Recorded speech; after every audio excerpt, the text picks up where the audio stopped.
Child's school being closed because the school didn't pay their utility bills. Portsmouth Public Schools say they are in danger of that happening. They say they have the money, but the city is standing in their way. Robert Boyd has the story. Portsmouth Public Schools says they may have to close their schools permanently if they don't get the funding necessary to pay their utility bills. But we spoke with one city council member who said she's not going to let that happen. Every year, the city of Portsmouth appropriates money to the school district based on categories, such as instruction and operations.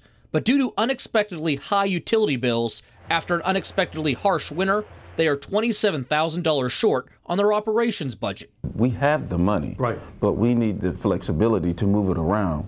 But we have to have permission from the city council to do that. They have to approve that.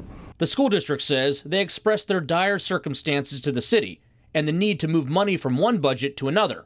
But on Tuesday, council decided to table the vote. We've got bills due, just like you and I and everybody else. You have utility bills, you've got to pay it.